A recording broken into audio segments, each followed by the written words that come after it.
Assalamualaikum warahmatullahi wabarakatuh. Kami dari kelas 12 IPA 1 akan menjelaskan materi tentang konflik dan pergolakan yang berkaitan dengan sistem ideologi.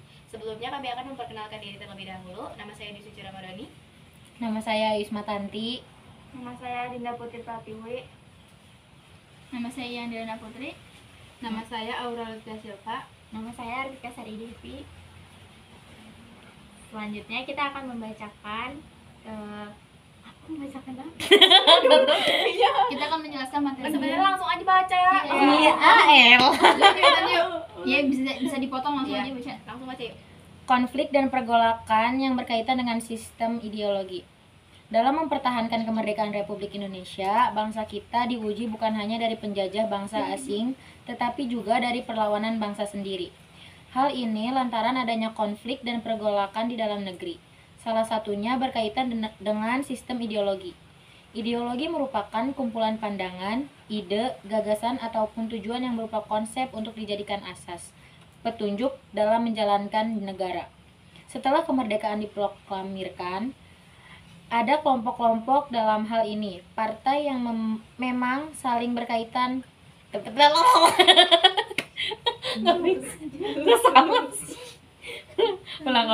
Ulang. Langsung aja dari setelah bisa kok. Iya. Setelah kemerdekaan diproklamirkan, ada kelompok-kelompok dalam hal ini, partai yang memang saling bersaing dengan mengusung ideologi masing-masing. Perbedaan sistem ideologi dari masing-masing kelompok inilah yang membuat adanya konflik dan pergolakan di dalam negeri. Setidaknya ada 3 peristiwa penting dalam sejarah terkait dengan pergolakan yang berkaitan dengan sistem ideologi. Di antaranya, pemberontakan Partai Komunis Indonesia atau PKI di Madiun, pemberontakan DI atau TII, dan gerakan 30 September 1965 atau yang dikenal dengan G30 SPKI. Untuk mengetahui lebih jelas mengenai pergolakan yang terjadi di tanah air berkaitan dengan sistem ideologi, berikut penjelasannya. Ada pemberontakan Partai Komunis Indonesia atau PKI di Madiun. PKI merupakan partai yang telah berdiri sebelum proklamasi, tepatnya pada tahun 1914, tetapi sempat dibekukan oleh pemerintah Hindia Belanda karena memberontak pada tahun 1926. Setelah era kemerdekaan, PKI kembali aktif dan sangat mendukung pemerintah karena masih menjadi bagian dari golongan kiri yang memegang kekuasaan. Setelah golongan kiri tidak mempunyai kuasa atas pemerintah, maka PKI mengubah haluan politiknya menjadi pihak oposisi. Saat itu, tampak kekuasaan PKI dikendalikan oleh Musso yang kemudian membawa partai tersebut dalam pemberontakan bersenjata di Madiun pada 18 September 1948.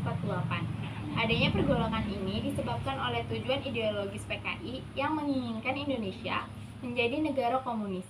Pemberontakan PKI ini cukup sukses karena mampu menggait partai dari golongan kiri. Selain itu, berhasil menambah pasukan bersenjatanya karena menjadi provokator demonstrasi buruh dan petani terhadap pemerintah.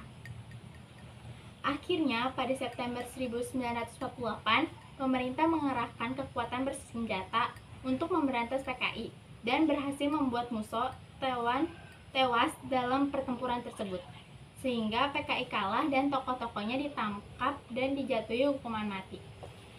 Pemberontakan DI atau TII.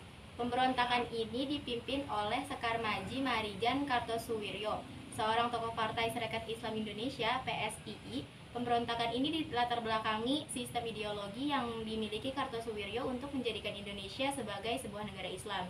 Konflik ini bermula dari keputusan Renville yang mengharuskan pasukan tentara RI berpindah dari daerah yang diklaim sebagai milik Belanda.